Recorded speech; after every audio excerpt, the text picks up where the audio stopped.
నమస్తే అండి. ఫస్ట్ తెలంగాణ ప్రజలందరికీ కేసీఆర్ గారు 65 సంవత్సరాల కళని నిజం చేశాడు.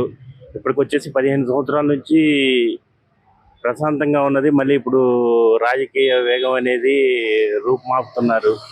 ఇంకోటి ఏంటంటే ఆయన చేసిన అభివృద్ధి ఇంతవరకు ఎవరు చేయలేదు, చెయ్యరు. ఎందుకంటే ఎగ్జాంపుల్ మనకు పుట్టిన పిల్లలు మనం ఎంత ప్రేమగా చూసుకుంటాం, ఆయన తెచ్చిన తెలంగాణ ఆయన అలాగే చూసుకుంటుండు.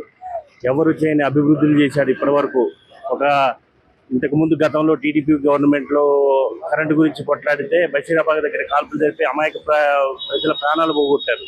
కానీ దాన్ని కూడా ఇప్పుడు పవర్ ప్లాంటేషన్ కట్టేసి 24 అవర్స్ కరెంటు పెట్టిన ఏకైక వ్యక్తి కేసీఆర్ గారు.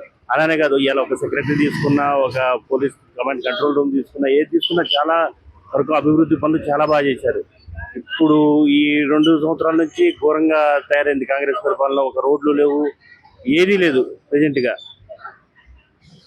ఓన్లీ కేసీఆర్ గారి వల్లే ఈ అభివృద్ధి సాధ్యం. అందులో మా గోపన్న గారు ప్రతి ఒక్కరికి అంటే గవర్నమెంట్ బీఆర్ఎస్ గవర్నమెంట్లో ఉన్నప్పుడు ఏదైతే ప్రభుత్వ పథకాలు, ఒక ఎగ్జాంపుల్ చీరలు ఇచ్చినా కానీ చీరతో పాటు ఒక గిఫ్ట్, కళ్యాణ లక్ష్మి వస్తే కళ్యాణ లక్ష్మితో పాటు ఒక గిఫ్ట్, ప్రతి ఒక్క ఇంట్లో ఒక మహిళలకి కిచెన్ రూమ్కి వెళ్తే ఇది గోపి గారు గుర్తుకొస్తుంటారు. అలాంటి వ్యక్తి ఈరోజు ఆయన లేకపోవడం చాలా బాధాకరం. అతను వాళ్ళ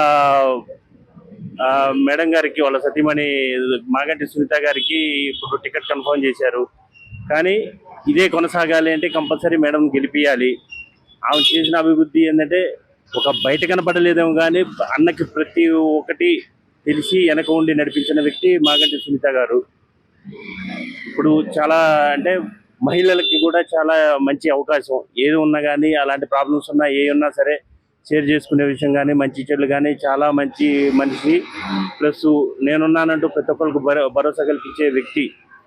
కంపల్సరీ ఇప్పుడు అత్యధిక మెజార్టీతో ఆయన గెలిపించాలని చెప్పేసి మేము కూడా కోరుకుంటున్నాం.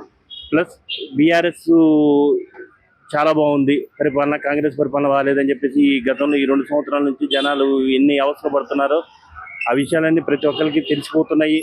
ఒకటి, రౌడీజంతో మాట్లాడటానికి భయపడుతున్నారు. కానీ ప్రజెంట్కి చాలా మనసులో ఇప్పుడు బయట భయపడతారు కానీ లోపల ఎవరు ఎలక్షన్లో ఎవరికి ఓటేస్తున్నారని ఎవరికి తెలియదు.